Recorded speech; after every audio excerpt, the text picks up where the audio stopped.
По второй дорожке Манчарисина, Терентьев Егор, Мехас.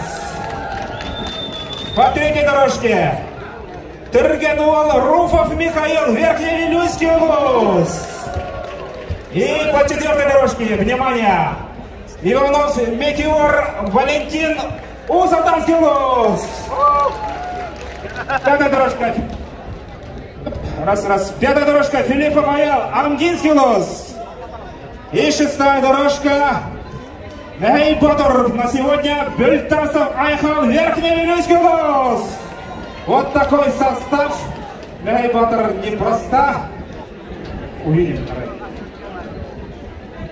Итак, дается старт финальному забегу на дистанции 200 метров. Среди мужчин основными фаворитами являются Руфов Михаил, Верхневильский улус, и Иванов Валентин. Иванов Валентин вчера он на дистанции 100 метров выиграл с результатом, если не ошибаюсь, 10 секунд 83 сотых. Второе место на дистанции 100 метров занял Руфов Михаил, Верхневильский улус. И третье место Иванов Аял, Вилюйский улус.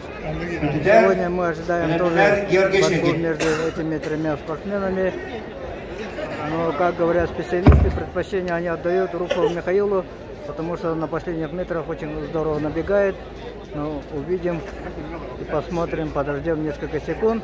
Итак, дан старт финальному забегу на дистанции 200 метров.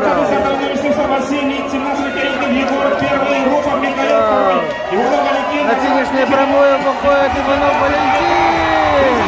Но Руфов Михаил набегает. Иванов Валентин становится двукратным чемпионом 8-х спортивных игр народов Республики Саха-Якутия. Двойной дубль Иванова Валентина, Иванов Метеор, Валентин, Усалданский улус. По классам определить это. Честно говоря, я вчера у тренера Иванова Валентина Дмитрия Дмитриевича Наумова спросил, каковы шансы у него на 200 метров. Но он мне сказал, у него шаг такой частотой, но длина шага короткая. А Руфов Михаил, он очень здорово набегает, поэтому он очень опасался Руфова Михаила.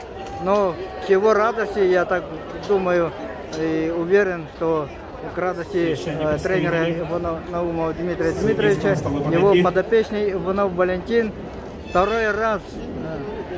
Вчера он выиграл на дистанции 100 метров, сегодня выиграл дистанцию 200 метров. Становится одним из героев 8-х спортивных игр народов Республики Саха-Якутия.